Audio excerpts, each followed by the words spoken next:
Well, as this fire now spreads literally all the way across the Los Angeles region, this is the night when my house might burn down.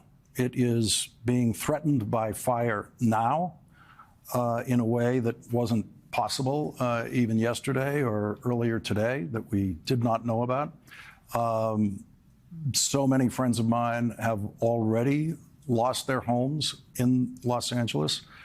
Patrick Verrone, someone who I've known since college, a former president of the Writers Guild, where his family, in a house his family grew up in Pacific Palisades, that house has been lost. He's not the only one.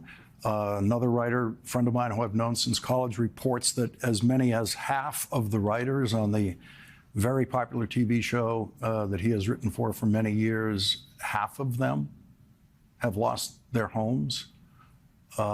This situation really is happening in a way that we have never seen before. I just got a text from an intrepid and award-winning journalist, Daniel Voll, who is also a screenwriter who lives in the region, who has press credentials and has been allowed into areas that other people could not get into at this hour, which means he is literally the last person who has seen my house standing, which the last time he looked at it, it was standing. But we don't know whether it is now. And by the way, that's the way it is for everyone who has evacuated, is we do not know, once we're out of the area, what's happening to our house. We usually have no idea what's happening to our house unless people see images of the complete burning down of the houses in that area.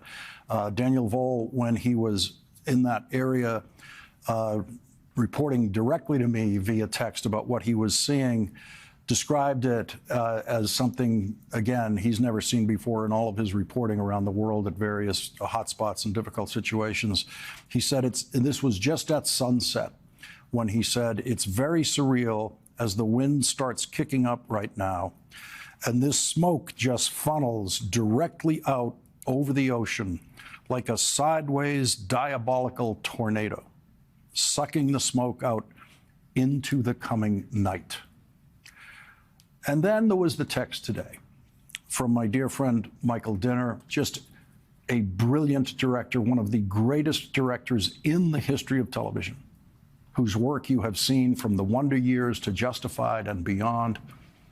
Michael lost his home in the Pacific Palisades yesterday and everything in it. It's the home where his two sons grew up, the home where the family just celebrated the holidays together, and everything around them where they were sitting when they were celebrating the holidays has been lost. Michael texted me today with the simplest expression of what happened to him and his family and has been happening to thousands of families in Los Angeles. And he said, the loss of the house that they loved isn't the most difficult part. He said, it's the stuff, the evidence of 4 lives, gone. That kind of pain is being felt throughout Los Angeles. There have been so far, I'm going to get the exact number, but it's about 5 deaths, which is, of course, the ultimate horror in this situation. There probably will be more the way this fire is spreading. But the biggest, most widespread kind of loss is going to be that loss of the stuff, the evidence of 4 lives lived for the last 20 years in a house. That is going to be happening to so many people. I have the luxury of watching the possibility of my house burning down 2,500 miles away in New York in a second home. This will not be a difficult experience for me compared to anything else any of my friends have already gone through if my house isn't there tomorrow. But this is the way we Los Angeles residents are now all living in Los Angeles, no matter where we are. If you have a home in Los Angeles, if you have an apartment, if you have anything in Los Angeles now, you do not know anymore whether you're going to see it again. NBC News correspondent Gadi Schwartz has just arrived from the Pacific Palisades, which was the biggest problem before, now to the Hollywood Hills, where the new fire has erupted there just about an hour ago. We've been watching it on these helicopters, which have been allowed to fly tonight because the wind has dropped to the point where the helicopters can fly. Gadi, what is the latest there? Yeah, Lawrence, we see those helicopters above us. They are such a sign of relief, especially in the last few days. We haven't been able to see them flying, but we've got them flying over the Hollywood Hills right now. We just pulled up. I'm not sure if this is going to work because I'm on my phone right here. We're going to take a walk and see what we can see. Again, we're starting to see the evacuation of Hollywood. These are all cars that are making their way down the hill, and we've got the first tanker that we've seen down here on Hollywood Boulevard. That's the Laugh Factory over there. This is at Volcano, the CVS Pharmacy, right here on Crescent Heights. So Crescent Heights going up. So far, we haven't seen any flames up on the ridge, but we have seen flames over on the other side of the Laugh Factory. It's still quite a ways away, but you see the helicopters working up there. We're gonna wait, hold on real fast here, and let's see if we can wait for this traffic to come through. Again, difficult to access this. There are now roadblocks going up throughout this area. The wind is not as bad as it was yesterday. Here's a quick shot of what the wind is doing down here on Hollywood. Looks like we might be able to cross here. Give us a second. Yeah, let's make our way across. So again, you've got the fire department that's staging down here, and then these are the hills that are now being evacuated. We're told the evacuation zone is up there on Mulholland Drive, goes all the way down to Laurel Canyon, which means that this whole area, Chateau Marmont, and all of these homes are most likely under evacuation at this moment. You see you see if I can zoom in here, but you can see the choppers that are flying through the smoke. They're coming in. They're making those drops. Those drops are so crucial right now. We're gonna cross over here, and we'll see what the fire engines are doing. I believe that they're here for structure protection. People walking down the street, not everybody knows about what's going on because it's just up the ridge and things are happening so quickly. But again, so many people in Los Angeles have been preparing for this. They saw what happened in the Pacific Palisades. They saw what happened in Eaton Canyon last night.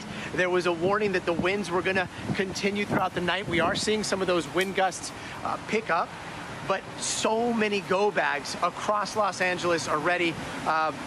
You were just talking about your home, and Lawrence, I hope your home is okay. My home is on the other side of these hills. Been on the phone with my wife. She's got the 2 kids at home, and they've got the go bags ready because we are probably about maybe a quarter of a mile outside of that evacuation zone. Right now, the wind is blowing towards Hollywood. That's really important here because what's going to happen is as that fire works its way up Runyon Canyon, it's going to go up because of the topography, but the wind is blowing this way. It is blowing down towards Hollywood. So the main concern right now is Hollywood Boulevard. Is this area, is Sunset Boulevard and everything that is down below for a couple of blocks. That's why that evacuation order has been given. You see behind us, we've got fire crews, we've got the police now staging, and this is one of the areas where you should be able to see up on the hill. It's very difficult to see because it's still a ways away, but people are hopefully heeding those warnings, evacuating because the winds are strong enough. You know, comparatively speaking, yet to yesterday, the winds are very, very light. But if this was any other day and there was a fire burning in the hill, we would say that these winds are extremely, extremely concerning. So it's not a time to let your guard down. Fire continues. Choppers are working this fire. That is a good sign. Hopefully those can continue through the night. But so many people now in Hollywood, Hollywood Boulevard, Sunset Boulevard, heeding those warnings, and we are seeing people starting to evacuate out of this area.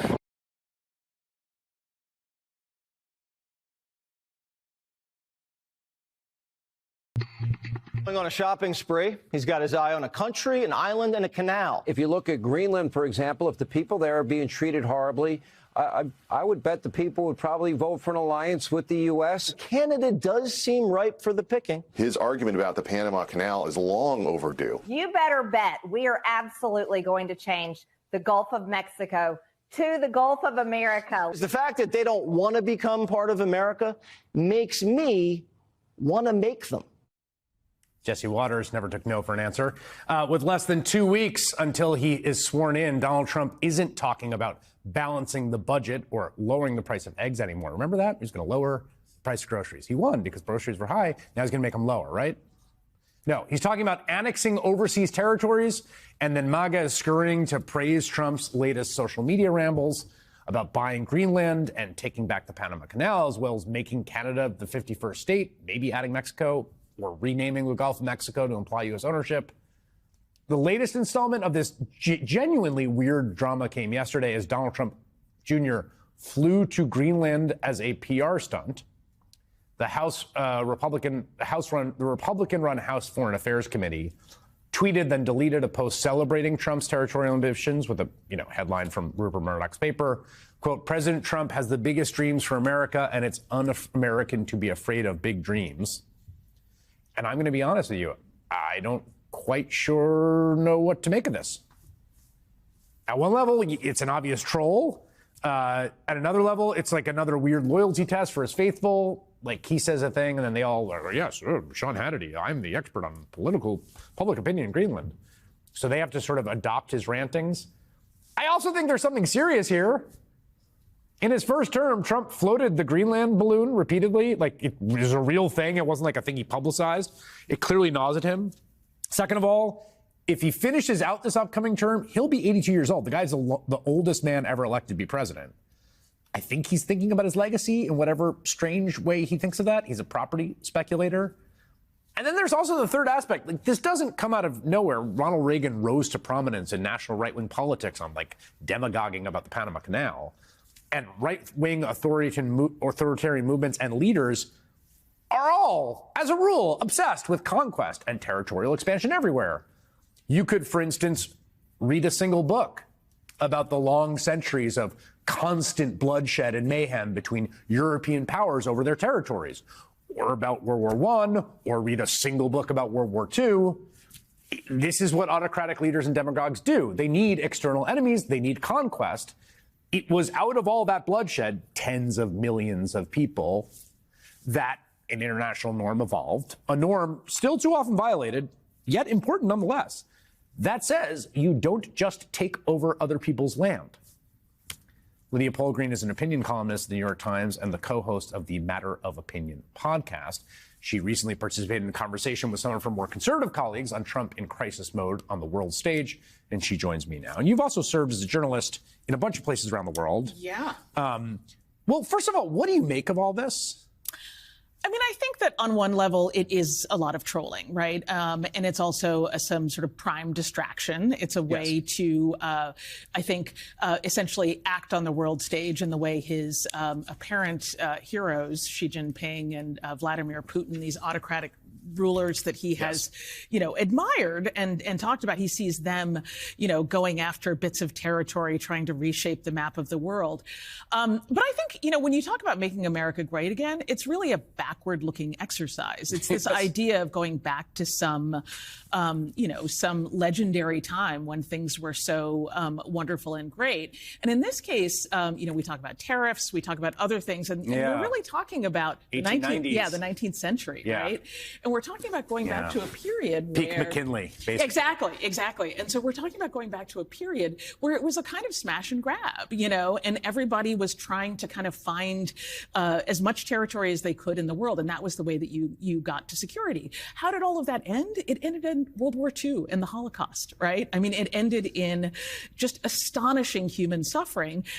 And that gave birth to an international system that allowed us to find ways to resolve these kinds of disputes and talk to one another. We don't need Greenland. I mean, we are in a NATO alliance with Denmark.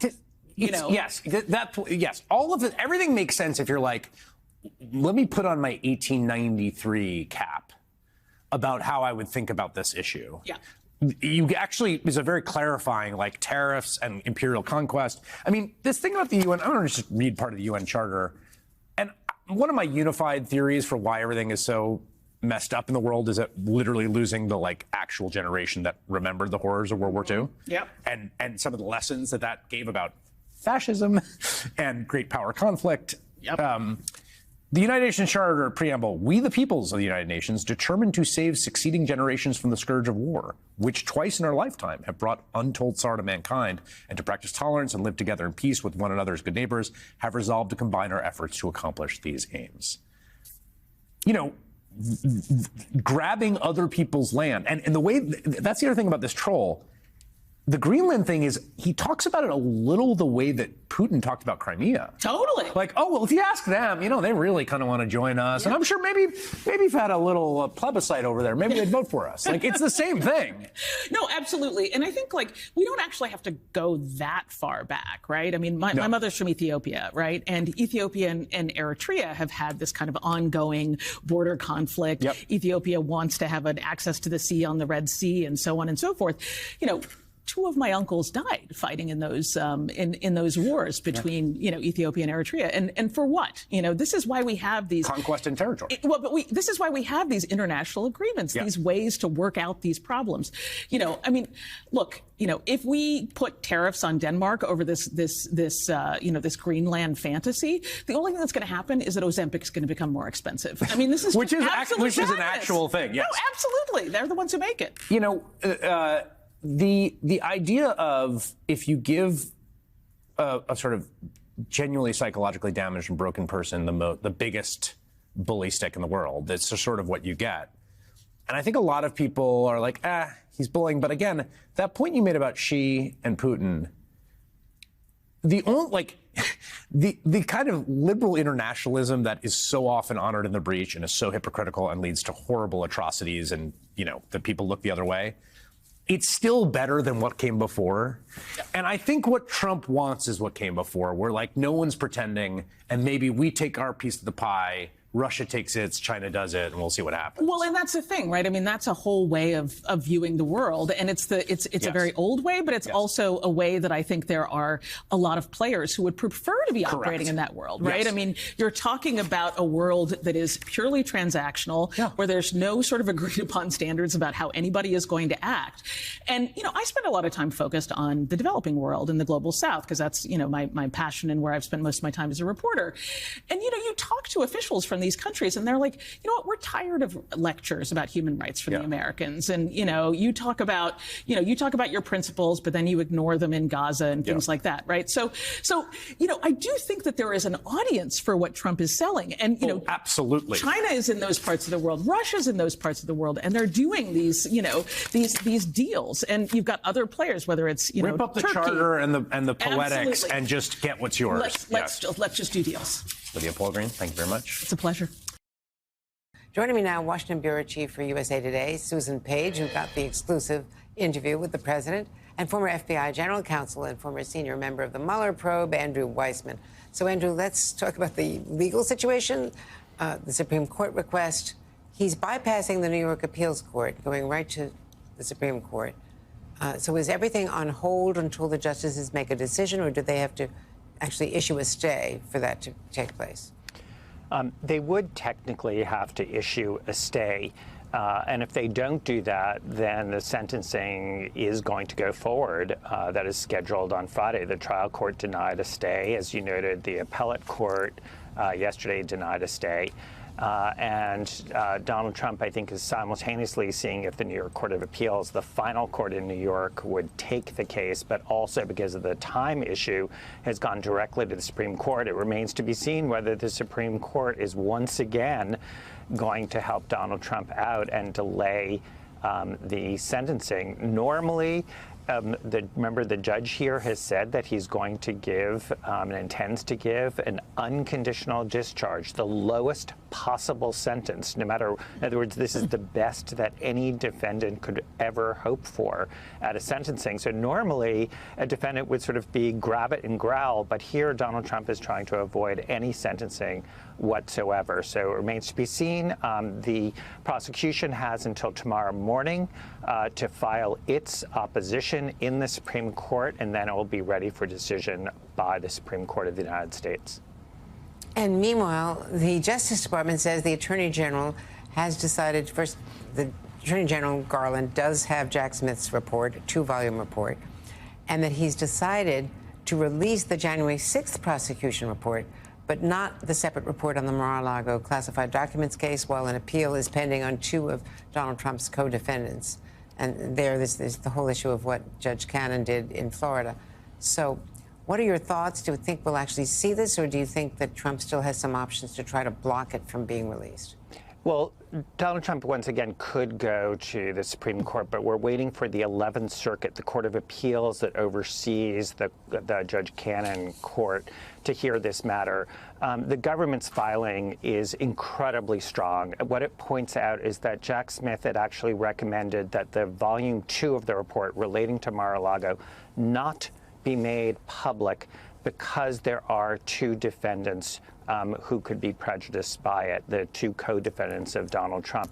So that was something that was new and makes it really clear that Judge Cannon didn't need to issue her decision. And with respect to the January 6th part, as you noted, the Attorney General has said that he intends to make that public. He obviously has to wait for the 11th Circuit to say that he has the go-ahead, because Judge Cannon sort of preemptively said everything is stayed. That clearly seems like an improvident order on her part. I wouldn't be surprised for the 11th Circuit to say that Attorney General Garland has the go-ahead to go forward with the January 6th report being made public, and it seems highly unlikely that there's any meritorious argument to prevent that from happening. And Susan, you had one of the only interviews, if not the only interview, with President Biden before he leaves office. Notably, he's not even holding a news conference, which is traditional, which is not great for the White House press corps. But here you are, and there are some big headlines here. Something that was reported that he had alluded to in a conversation, a private conversation with President Obama at Ethel Kennedy's funeral service. He's suggesting he actually could have won the election. He said he believed he could have won the election in November if he had stayed on the ballot. But that, which is a striking admission, but the more striking one, Andrea, I thought, was when I asked him, do you believe you would have had the vigor to complete 4 more years in what many people think is the toughest job in the world? And he said, I don't know. He said, who the hell knows? And he says, I don't know who I will be at 86 years old, which would be the age he would be leaving us. Why would he have chosen to run again without the confidence that he could have completed his term? Yes, it's at odds with the assurances that he gave American voters when he was running. So that is a good question to ask, and it's too bad we don't have a news conference to follow that up. Is he still angry about the decision to, or does he regret the decision to step down if he thinks he could have won? When I asked him about his regrets and disappointments, that's not one he named. So perhaps he's come to terms with that. He didn't strike me as angry. He struck me, he was energetic, he was engaged, he was loquacious. But we know that he's disappointed that he's not going to be around, that he's not going to continue to get the second term he had hoped to get. You know, when he looks up from his desk, he's hung this massive portrait of FDR over the mantle of the White House fireplace. So that's what he sees when he looks up. And that is the kind of really consequential president that he wanted to be and that he hopes history eventually will come around to see him as. And Vaughn Hilliard is joining us. Vaughn, in West Palm Beach, you were at the news conference and asked one of the most important questions of that entire news conference, following up on the president's view towards the Panama Canal and Greenland and of course, Canada, as to whether he would use economic or military pressure. Talk to me about what he said. Right. I think that there's a serious question now that is taking place about what the Trump administration actions would actually be taken to acquire Greenland and the Panama Canal, and the extent to which military force would be an answer. Of course, he answered to me that he was not under consideration military force to acquire and annex Canada, yet we're talking about a broader conversation about American imperialism, and you and I were talking about this, Andrea, about conquest in the 21st century here. U.S. hasn't acquired territories and land in more than 100 years here, and what Donald Trump is openly suggesting is keen interest in doing exactly that. And in the case of Canada, potentially cutting off imports, which we should note, half of the imports coming to the United States from Canada is oil and gas. So it is not clear the extent to which crippling the Canadian economy to essentially force their hand to cede the land to the United States is a viable move for either land. But in the case of Greenland, I think it's worth noting that Senator Ted Cruz on his podcast in the aftermath of that press conference yesterday, I'll just read the quote directly from him, quote, "The United States acquiring Greenland is a very, very good idea. Acquiring Greenland has enormous advantages to the United States. Number one, Greenland's location on the Arctic is incredibly important from a national security and defense perspective. Undoubtedly, there are going to be serious questions for members up on Capitol Hill as to the viability of this. Obviously, Denmark and leadership in Greenland have been resistant to the suggestion here, but this is a conversation that undoubtedly is going to be a big one here come the swearing in of Donald Trump on January 20th. We have some breaking news in just the past hour. The nation's largest labor federation, the AFL-CIO, announced that they are joining forces with the Service Employees International Union, the SEIU, and its 2 million service workers in a joint effort to strengthen their push for workers' rights. The groups wrote in a statement, "At a critical moment when everything is on the line for the nation's working people, the labor movement is uniting to challenge the status quo and build a movement of workers who will fight. On the job, in the streets, at the ballot box, in our communities, for higher pay, expanded benefits, and new rules that empower them to join together in unions and to organize across industries." This couldn't come at a more crucial time as the country is about to go from having one of the most pro-union presidents in history to a president who's likely to roll back rights for unions and for workers. Joining me now for an exclusive interview, Liz Shuler, president of the AFL-CIO, and April Verrett, president of the SEIU. Thank you both for being here. This is big news. Talk about this combo, because there are different kinds of workers. We're talking about teachers, we're talking about nurses, we're talking about sanitation workers, police officers, fighters, child care providers, United Food and Commercial workers, retail, meatpacking. It's a variety of workers. What's the benefit of combining? We'll start with you, Liz. Yes, in fact, we now have 61 unions in our federation, and it is essentially a broad spectrum of working people all across the economy in every sector. But we all have the same fight. We all want to stand up to corporate greed. We're all tired of working more for less and seeing our paychecks shrink while costs are going up and our health care and our retirement security fade away. So I think this is a powerful joining of forces, because we are in a moment where working people have had enough and they want to see us out there fighting for them. Absolutely. Oh, go ahead. Oh, and Happy New Year to you, Joyanne. It's so great to be here. Thank you. This announcement today and the reaffiliation of SEIU into the AFL-CIO is about the 60 million workers in this country who have told us they want to be in the union. It's about the 9 in 10 workers in this country who don't have a union and yearn for one, right? This is about us putting our money, our resources, our time, putting our shoulder into organizing workers across the country in a moment that's more important than ever. So one of the things that I do love about having you both here is that you are not the image of what people think of when they think of unions, right? They think of men, right? And so 2 ladies, I think, is a reminder to people of the workers who actually need representation. So I appreciate you both being here. I want to give you guys some of the headlines from this year. It's been actually a good year for unions. UAW members ratify record contracts with the big 3 automakers. SAG-AFTRA hails enormous victory as it ratifies a deal that ended a strike. The Hollywood writers' strike ended, and they won big. Boeing workers voted to accept a contract proposals ending a strike.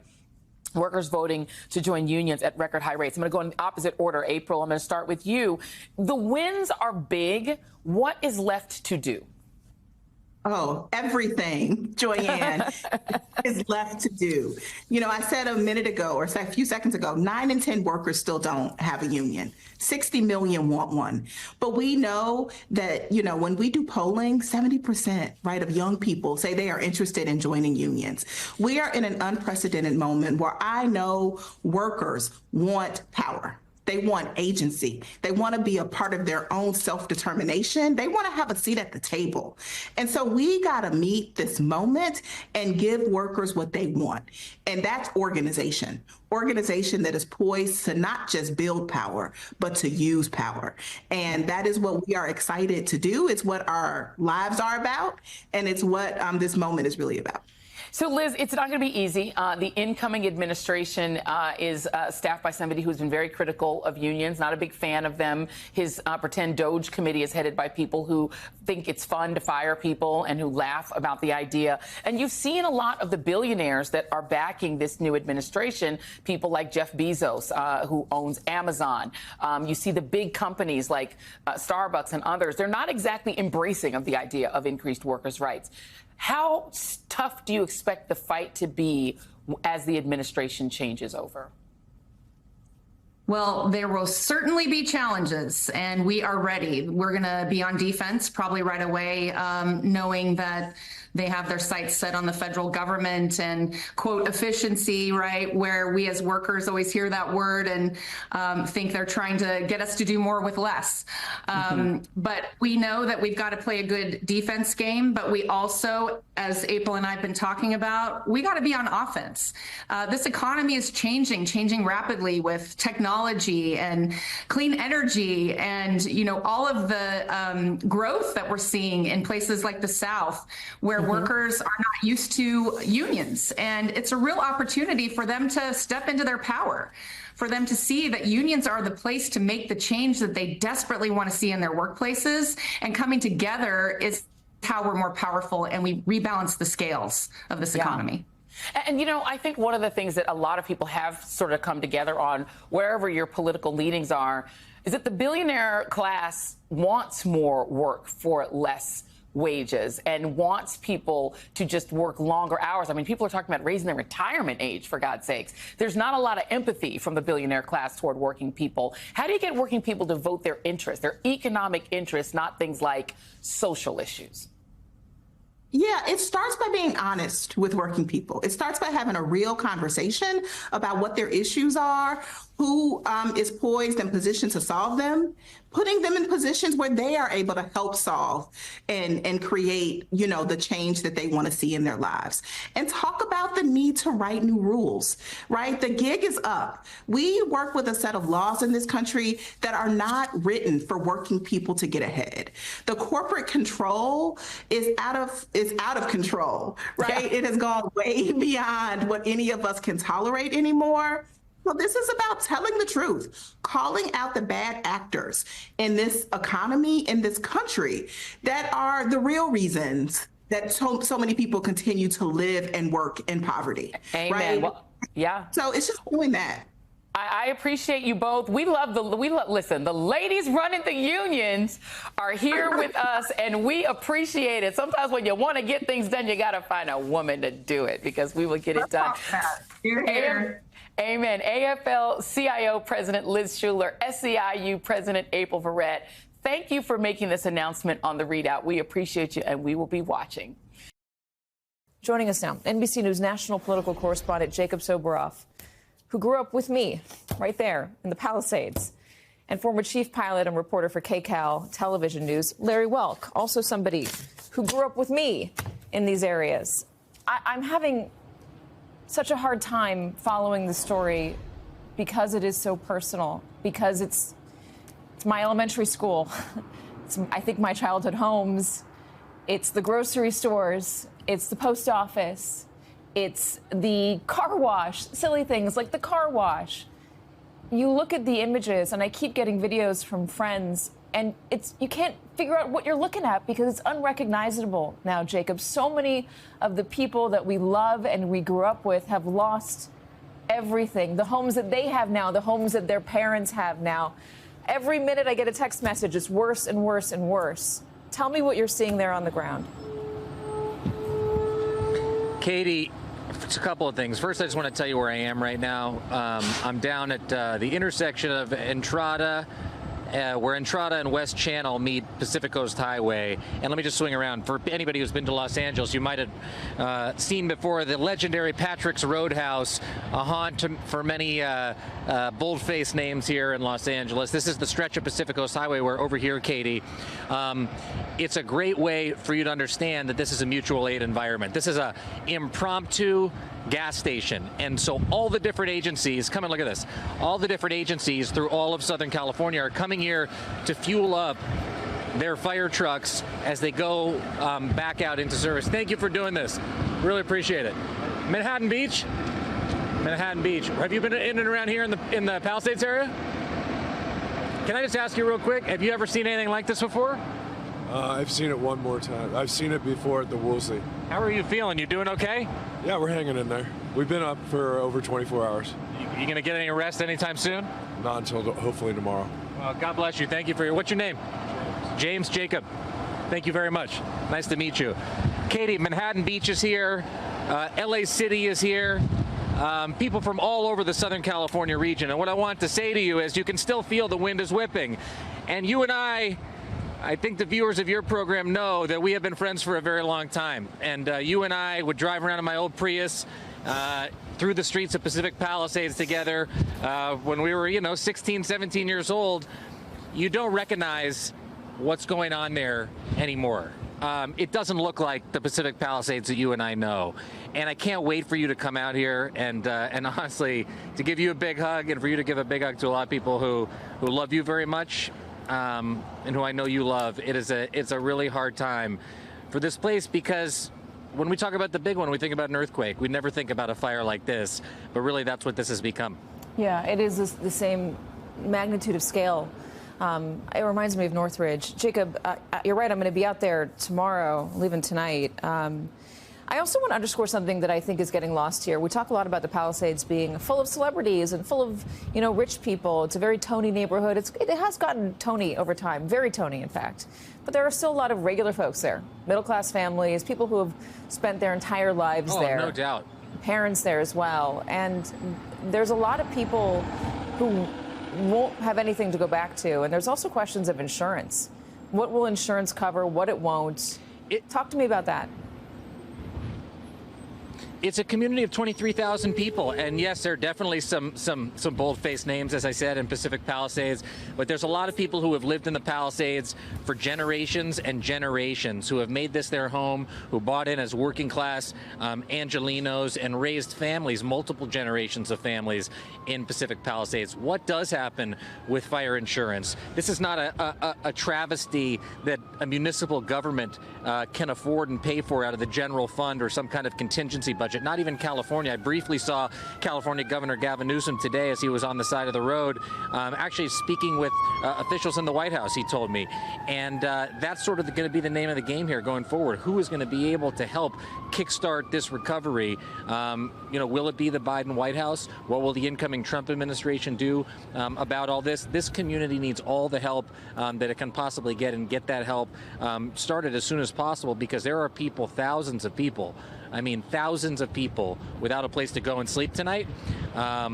People need to understand the Pacific Palisades is a neighborhood in the city of Los Angeles. This is a city that is a patchwork of neighborhoods, and this is one of the big ones. And so we're not talking about a wildfire in a remote area. We're talking about a wildfire that has displaced tens of thousands of people in the heart of the city of Los Angeles. And there is a lot of work to do to get this process started about recovering, even as the flames are still burning and the wind is still blowing as I speak to you this afternoon. Yeah, it's part of why it's been such a struggle, because it's a wildfire in a city using city water supplies, and they've continually run out of water trying to fight these fires. The water that they're able to access from the fire hydrants in these neighborhoods has not been enough, and that's why part of the reason why it's 0% contained. The other big reason is because the winds are so powerful. 100-mile-an-hour winds overnight. There have been gusts continuing since that point. Larry, you would have been in the air right now. I know there's a ground stop because President Biden is leaving, but you would have been in the air all night last night had you been able to. Why could you not get up? Well, in addition to the presidential temporary flight restriction, the winds were just simply too strong last night, not just for the news helicopters, but also the firefighting effort as well. At one point, we looked at the radar and we could see that there were no firefighting aircraft, not even a fixed wing up in the air at all. It was so strong. And you have to remember the topography of Los Angeles. You've got the fire in Eaton Canyon, that's right up against Mount Wilson, where you've got a north wind and it blows a rotor effect where you simply can't control the aircraft. So in addition to the flight restriction, now I will say President Biden is still in Los Angeles. And we've been able to get permission. So we've just launched 2 of our news helicopters. And that's really in an effort to get people in touch with, a lot of people who have been evacuated have no idea whether their homes are there or not. So for us to be able to go and fly over some of these neighborhoods, use the overlay mapping that we have on our camera systems so that you can see street by street whether your home is there or not. And this really affects so many people. I mean, more than 80,000 people have been evacuated, and they just don't know what the fate of their home is. And so it's important to get up there and show not only where the fire is going, but where the fire has been. My wife and I left last night to go pick up a prescription. And about 20 miles away, we saw the Eaton fire start. I drove up to a heliport that was supposed to be giving water to helicopters, and there were no helicopters. The firemen were there. They were attached to a fire hydrant. They were ready to start dropping water, but the wind was just too fierce. The helicopters couldn't get up there. And in the 20 or 30 minutes that I spent watching this fire start, it blew up into what is now just an enormous firestorm. And, you mentioned it earlier, I've been doing this for 30 years. And even the Woolsey fire, which lost 1,700 homes, I've never seen anything like this. Neighborhood after neighborhood, homes are destroyed. It is an absolute tragedy for any place on earth, but in particular, Los Angeles. These people, it's a terrible situation here right now. This is a live shot right now of the Palisades. I want to show you a little bit of video that one of my friends sent in to me. And for anybody who knows the area, for all my Palisades friends out there who are watching and waiting for news, I'm going to show you something that's going to be hard to see. We'll play it right now. It's going to start on Swarthmore, which is the main drag in the Palisades. On your right, when this video starts, there used to be a pretty big Starbucks there. One of the first Starbucks, I think, in the country. It was a big deal in the 90s when it started. When it opened up, it'll pan right here. That was the Starbucks. On the back end, there were shops. There was a Chinese restaurant right there. There was a diner on the left-hand side. There was a really lovely boutique called Elise Walker. Started small, grew much bigger. It's going to go up the road. The Chamber of Commerce used to be on the right. There was a barber shop right here as well. It's going to make a right onto a street called, this is Antioch. It's going to make a right here on a street called Via de la Paz. And at the end of this street is the elementary school that I went to. And across the street was the Methodist church that I sang choir in and did the bells. For me, it's memories. But for so many thousands of people, this is every day. This is their reality still. It's where they live. It's now gone, completely gone. Larry, if the LAFD was able to operate last night, would it have been this bad?